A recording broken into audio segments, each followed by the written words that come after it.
서랍 한 칸도 좋아요. 한 번에 모두 해치우지 않아도 괜찮습니다. 초조해할 필요도 없습니다. 하루에 서랍 하나를 정리했다고 해도 집안 환경은 확실히 좋은 방향으로 변해가고 있는 것이니까요. 정리 정도는 빨리 끝내는 것이 중요하지 않습니다. 한 번에 끝내야 해라는 생각을 버리는 순간 분명 선순환이 시작됩니다.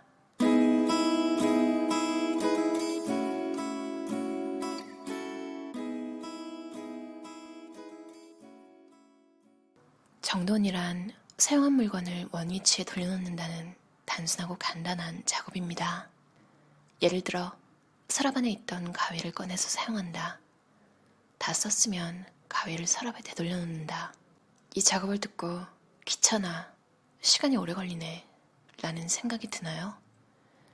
서랍 속에 가위만 들어있는 것이 아니라 쓰지 않는 노트와 연필이 함께 들어있다면 어떨까요? 분명히 가위를 찾는데 시간이 걸려서 피곤해질 것입니다. 서랍 속 어디에 어떤 식으로 가위를 넣을 것인지를 정해두지 않으면 넣고 꺼낼 때마다 시간이 걸립니다.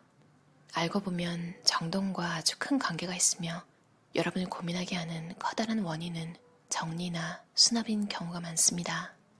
그럴수록 정리, 수납, 정돈의 진정한 의미를 알아야 내가 자꾸 걸려 넘어지는 부분은 어디인지, 지금 꼭 해야 하는 것이 무엇인지를 명확하게 볼 수 있습니다.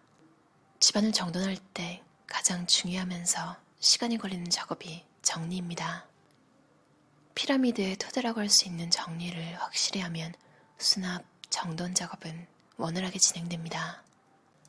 물건을 많이 갖고 있는 것은 결코 잘못이 아닙니다. 하지만 물건의 양만큼 공간이 좁아진다는 것은 피할 수 없는 사실입니다. 그러니까 공간을 좁아지게 하면서까지 가지고 있어야 하는 물건인가, 소유하고 싶은 물건인가를 정확하게 판단하는 것이 중요합니다. 정말 필요한 물건, 정말 마음에 드는 물건, 정말 소중한 물건이라면 주거 공간이 좁아지고 작아져도 기분 좋게 생활할 수 있어요. 물건의 가치는 사람마다 다릅니다. 정리는 사용하고 있는 본인만 할 수 있습니다. 그러니까 자기 물건부터 정리해보세요. 다른 사람의 물건을 마음대로 정리하지 마세요. 모든 물건에는 각각의 역할이 있다는 것을 기억해둡니다. 없앨까 말까 망설여질 때는 본래의 역할을 다하고 있는가를 생각해봅니다. 추억의 물건, 너무나 마음에 드는 물건, 소중한 추억이 있는 물건은 무리해서 처분할 필요가 없습니다. 소중한 물건을 많이 갖고 있기 위해 필요 없는 물건을 처분한다라고 생각하세요. 물건을 줄이는 것이 목적이 되지 않도록 하세요. 정리의 목적은 하나하나의 물건과 마주하는 것, 어떤 물건에 둘러싸여 살고 싶은지를 생각하고 현재의 자신과 마주하는 것이 바로 정리 작업입니다. 물건을 엄선해서 소유하면 주거 공간은 넓고 커진다. 물건을 많이 가지고 있더라도 정말 필요한 것, 마음에 드는 것이라면 기분 좋게 생활할 수 있다. 물건을 많이 소유하고 있더라도 잘 정돈하면 공간을 효율적으로 사용할 수 있다. 물건을 많이 소유하면 주거 공간은 좁아진다.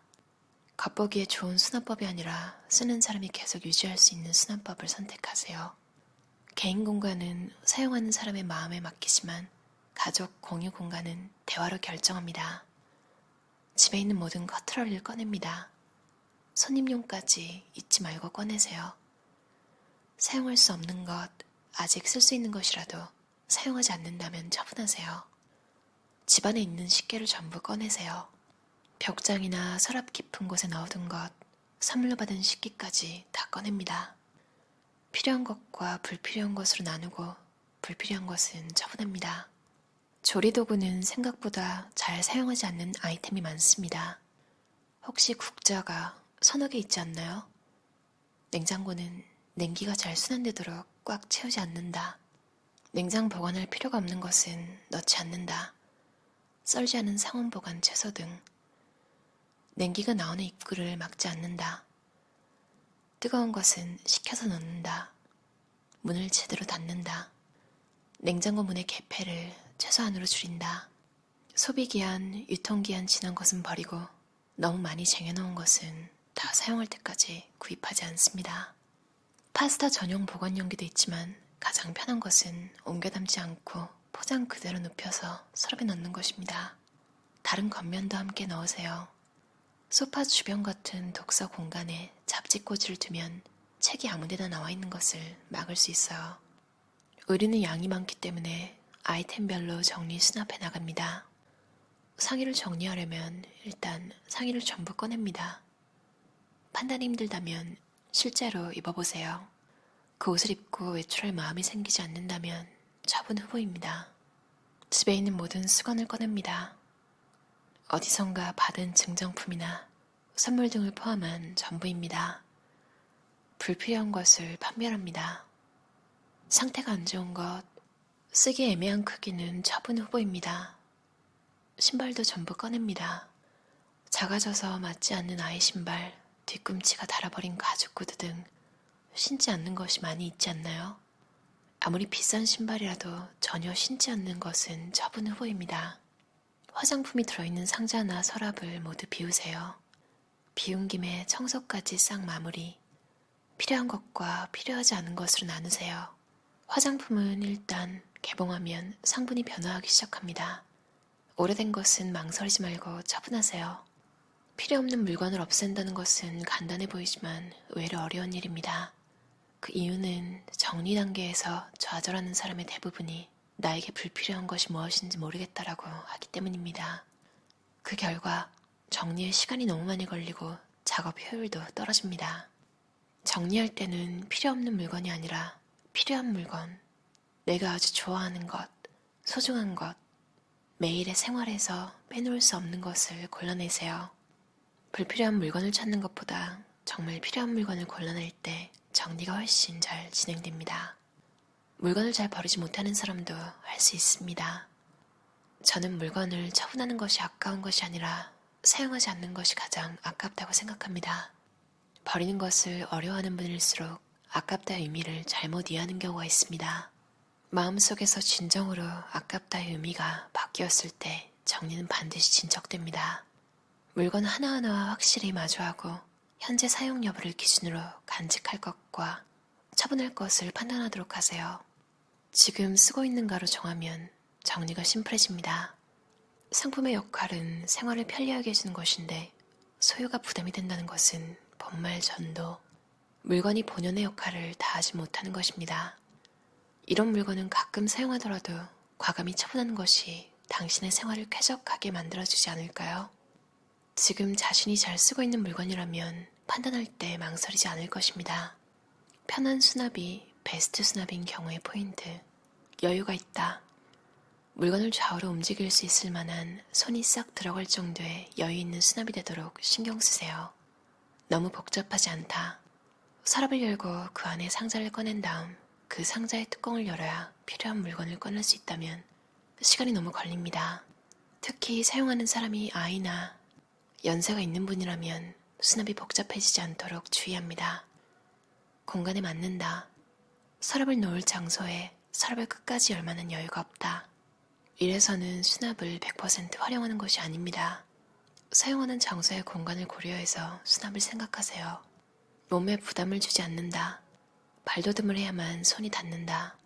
몸을 웅크려야만 잡을 수 있다면 불편해집니다. 수납 장소가 높은 위치라면 손잡이를 달거나 낮은 위치라면 바퀴가 달린 수납용품을 이용하는 등 방법을 고민해보세요. 어떠셨나요? 정리 수납 어드바이저 카지가야 요코의 1일 5분 정리 수납 정돈법. 번역은 김수정 번역가가 하셨고요. 즐거운 상상 출판사에서 나왔어요. 확실히 진짜 체계적으로 나와 있거든요. 그러니까 전체적인 그림을 그리는 거에서부터 세부적인 디테일까지 막 다 나와 있는데 저자 설명을 보고 이해가 갔어요. 하우스키핑 협회 최고 자격인 정리 수납 아카데미 마스터를 시작으로 수납 플래너, 방 배치 플래너, 방제사 등 생활에 관한 다양한 자격을 취득했다. 와, 이런 게 있군요. 특히 가족이 함께하는 정리 수납 등을 주제로 많이 활동하신대요. 그래서 책에도 보면 아이 관련된 이야기도 굉장히 많아요. 원서는 제목은 가타즈케노 레시피, 그러니까 정리 레시피 되게 심플한 제목인데 번역하면서 조금 맛을 좀 추가한 것 같아요. 1일 5분 정리 수납 정돈법. 사실 저도 5분이라는 말이 되게 끌렸고 분류가 굉장히 잘 돼 있어서 정말로 하루에 5분씩만 따라해도 괜찮을 것 같아요. 어린이 있는 집, 그러니까 2명이 있는 집 있잖아요. 특히 남매가 같이 쓰는 물건은 그 유행하는 거 있잖아요. 끌고 다니는 거. 외건에다가 다 넣어두고 필요할 때 이렇게 이동해서 쓰도록 한대요. 책에는 사진이 나와 있는데 이게 보니까 이케아 3단 철제 바퀴 달린 제품 아시는 분들 아실 거예요. 그거 굉장히 많이 사용하네요, 사람들이. 이 책에도 예시로 그게 나와 있어요.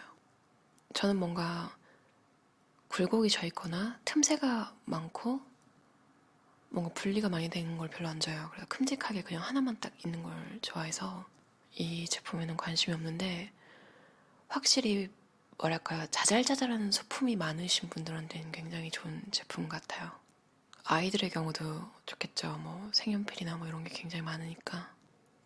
이 책이 전체적으로 버려야 한다 이런 거에 대한 압박을 너무 받지 말라고 극단적인 미니멀리즘 책 외에 정리정돈을 위주로 한 책들에서 주로 이렇게 좀 마음 편하게 하는 글이 많은 것 같아요.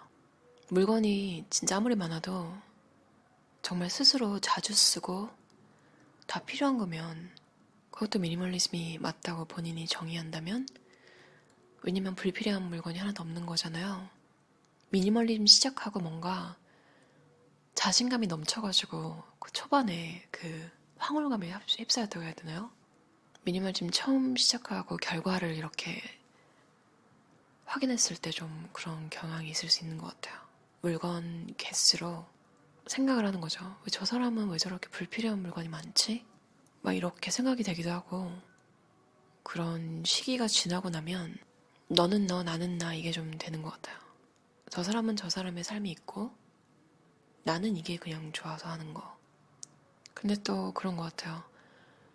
본인의 신념을 지키기 위해서 극단적으로 살아가는 사람들도 뭐라고 할 수는 또 없는 것 같아요.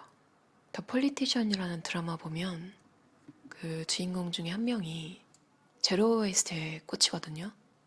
근데 이제 그 캐릭터가 다른 캐릭터를 도와줄 때 조건을 걸어요.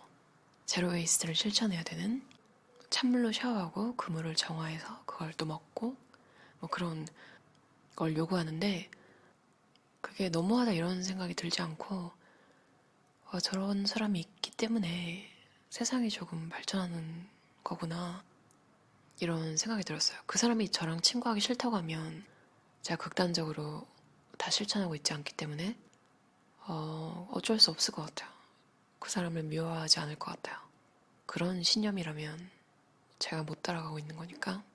좀 슬프지만 저는 늦더라도 저만의 속도로 따라가는 그럴 수밖에 없을 것 같아요. 혼자 별의별 상상을 다 하죠. 그만큼 각자의 인생을 비난할 수 없다는 이런 생각을 하게 되더라고요. 1일 5분 정리 수납 정돈법. 이 책을 보게 되면 다양한 가족 구성원들, 그리고 각각의 집 모양, 집 구조, 그리고 가전 사용법들 굉장히 다양하게 나와 있어서 사진이 되게 흥미로운 책이었어요. 내용도 좋고요. 진짜 정리 컨설턴트라는 직업은 정말로 이런 데 관심이 많고 너무 즐거워하시는 분이라면 굉장히 보람찬 직업일 것 같다는 생각을 했어요. 해가 갈수록 생각이 드는 게, 나 혼자 재밌자고 하는 일은 점점 재미가 없어지더라고요. 뭔가 사람을 도울 수 있다는 느낌? 어떤 식으로라도요. 그런 게 뭔가 좀 세상과 연결되는 기분이 들고 지속할 수 있는 힘을 주는 것 같다는 생각을 했어요. 정말 진부하지만 정답인 말이 있잖아요. 사람은 사회적 동물이다. 월든으로 유명한 헨리 데이비스 서로도 사실 2년 2개월 2일 동안 은둔한 거고, 그리고 부모님 집에서 2km 떨어진 곳이었대요. 부모님 도움을 받은 거죠. 이게 뭐 비난받을 게 아니라 그냥 당연한 것 같아요. 혼자 살 수가 없는 것 같아요. 혼자라고 한다고 해도 뭐 인터넷만 있으면 혼자 살 수 있어요 이러시는 분들도 있는데, 인터넷은 누가 만든 건가요? 사람이 만든 거잖아요. 그러니까 더 많이 감사하게 되는 것 같아요. 혼자 살 수 없다는 걸 깨달으면. 그러면서도 또 한편으로는 독립성을 유지하려는 노력? 참 이것도 결국에는 밸런스를 맞추는 거네요, 인생이. 오늘도 잡담까지 들어주셔서 감사하고요. 편안한 저녁 시간 보내세요.